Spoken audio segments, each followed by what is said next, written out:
Donald Trump is experiencing a polling surge in the Democrat state of Minnesota.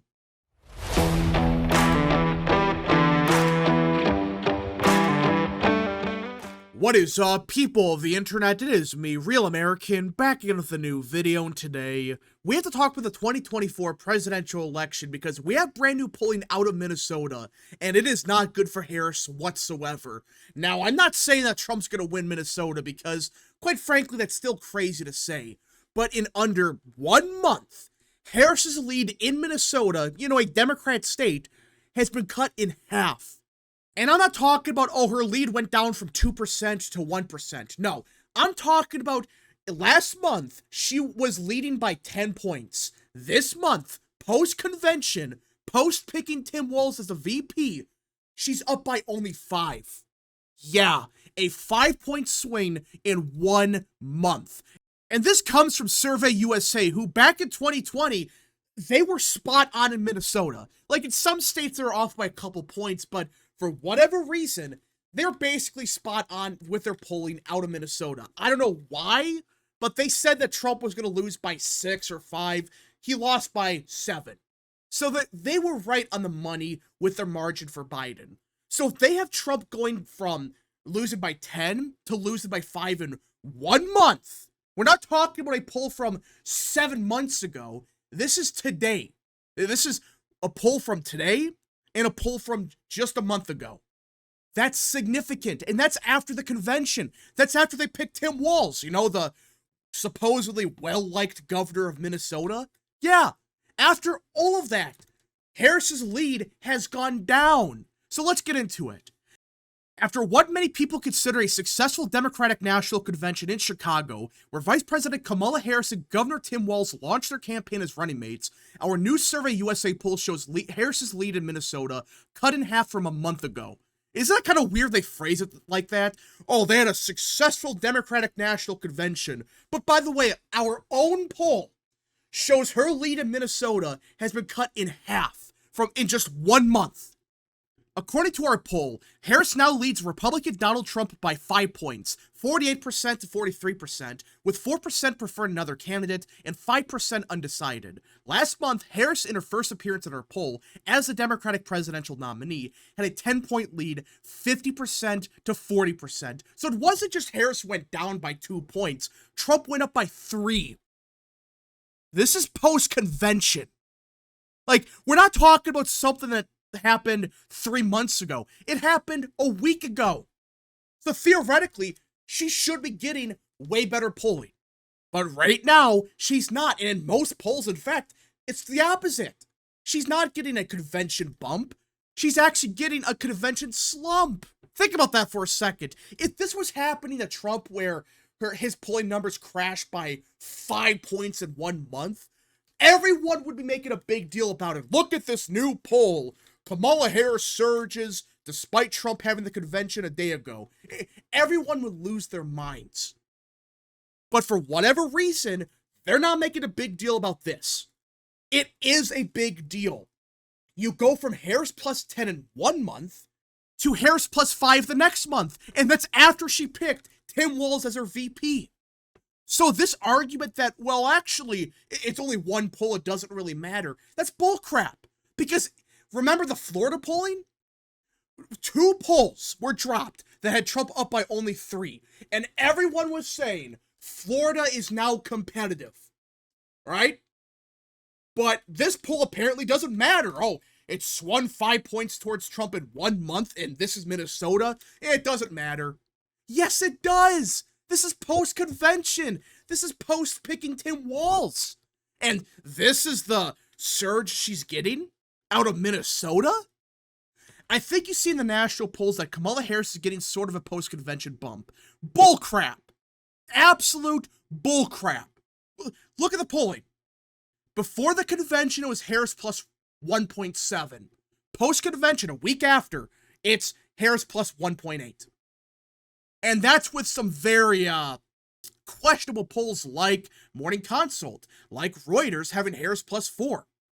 The other polls are Harris plus 1, Trump plus 2. Hell, Quinnipiac found Harris plus 1.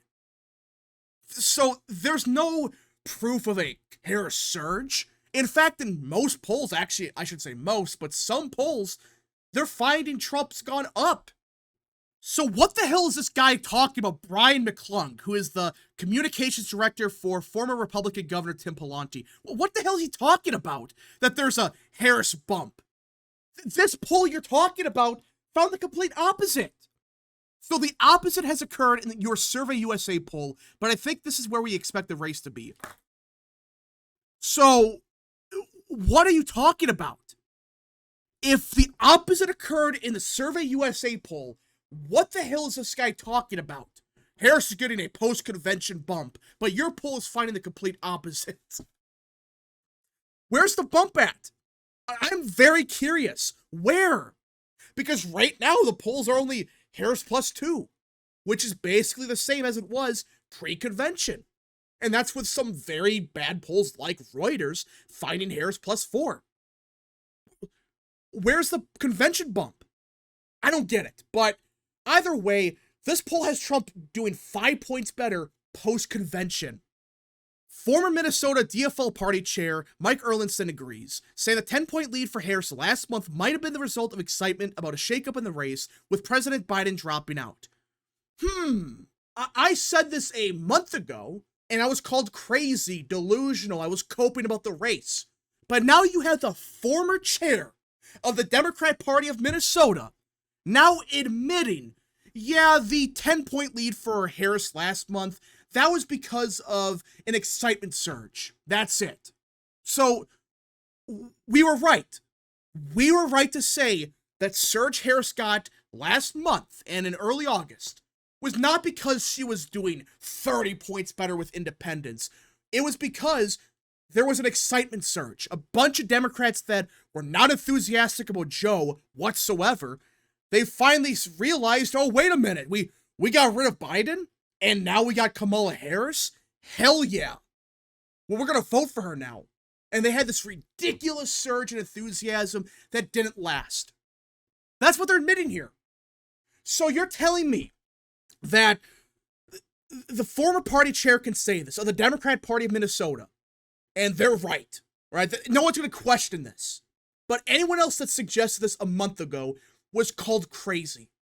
That's good to know. But for real, I think Mike Erlandson is right here, that Democrats, they just saw an enthusiasm surge last month. And that's why she went up to Harris +10 in the polls in Minnesota. I agree with that. But the problem is, this new poll proves it. She went from winning by 10 to now being only up by 5. That's a 5-point shift. And you can compare that to Biden when he was still in the race, and look at that. SurveyUSA's final poll out of Minnesota, and you can argue that this was before the debate, I get that. But SurveyUSA's final poll with Biden was Biden +6. Yeah. So Harris is actually doing worse than Biden was. Now, again, this was pre-debate and all that. I get that. That's a good argument that, okay, it was pre-debate, so maybe you can't really compare it. I get that. But at the same time, you can argue, well, yeah, Harris is doing better than Biden was post-debate, but it seems like based on recent polling, she's doing roughly the same as Joe was doing pre-debate. Which is not good, by the way. Pre-debate Joe, yeah, he was, doing better than post-debate, obviously, but he was still losing. He was still down in the swing states. He was losing the national polling. It wasn't as bad as it was getting in late July, I get that, but it still was a Trump victory. So if Harris, improved over Joe, but she's still doing the same as Biden was before the debate, that's a Trump victory. That's not good for Harris, especially post-convention. Harris should have a 15-point lead in Minnesota. But after the convention, despite picking the governor of Minnesota as her running mate, her lead has been cut in half in just 1 month. We went from Harris +10 to Harris +5. Think about that. That's crazy. And that just proves the idea that maybe this surge that she saw back in July, it was an excitement surge with Democrats, but it wasn't going to last. It was going to last maybe a month or so, maybe, but after that, reality will slowly start to kick in. And that's what's happening right now, I think. Now, that doesn't mean Trump's going to win Minnesota, but if Trump is doing several points better in Minnesota, what do you think's happening in Wisconsin? If Trump is doing 2 to 3 points better in Minnesota, more than likely, he's winning Wisconsin. Now, I know people are going to say, these are different states. You can't really compare them, which I get. Like, Minneapolis is not the same thing as Milwaukee, for example. I get that. You know, these are different states in some areas. But in other areas, they're basically identical. So if Trump is really doing 2 to 3 points better in Minnesota, do you think he's not doing much better in Wisconsin? Really? These states have very similar voting habits. They're not the same, I get that. 2020 showed Minnesota can shift to the left while Wisconsin just kind of sits there. I get that. But most of the time, they trend in similar fashions. If one state goes 5 points towards Trump, well, the other state more than likely is following suit. Most of the time, not every time, but most of the time. If one state trends one way, the other state does the same.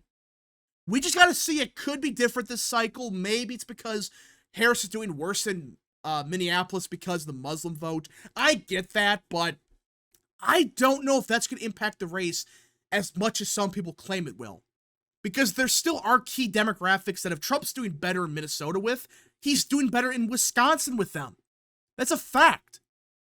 So it's one of those things where it could happen where he doesn't really change his margin in Wisconsin, but maybe he does better in Minnesota because of Minneapolis, maybe. But at the same time, it's just very unlikely. We will see what happens, I guess, but it's a big deal that Minnesota is looking more and more like it will shift, at the bare minimum, 2 to 3 points Republican. Because if it's shifting Republican, I would believe Wisconsin would shift Republican as well. I understand there's different states. I get that. But they vote similar. They have similar voting habits. Not the same, but similar. Now, if Trump is just outright winning Minnesota, for example, obviously he's going to win the election. I'm not saying that. I still think Harris is the favorite here. But it should worry Democrats that despite picking the governor, who is supposedly well-liked in the state, despite all of that, despite the convention bump in quotation, they're actually doing worse in Minnesota than pre-convention, pre-Tim Walz. That's just crazy to think, like, how? How do you pick the governor of Minnesota, who's supposedly well-liked, supposedly an electoral juggernaut? How do you pick him? How do you have your convention a week ago, yet your numbers sink in Minnesota? How? If it's the case that despite having the convention a week ago and despite picking the governor, they went down in the polling, they are screwed. They're going to get absolutely crushed in a state like Wisconsin, Michigan, Pennsylvania. I'm not saying that's going to happen, but that should worry Democrats that they're going down. Anyways, folks, thank you so much for watching. If you guys did enjoy this video, smash the like button down below, subscribe, share with your friends, hit that little bell, follow the social media accounts in the description down below, and of course, join the channel today. Godspeed to all of you.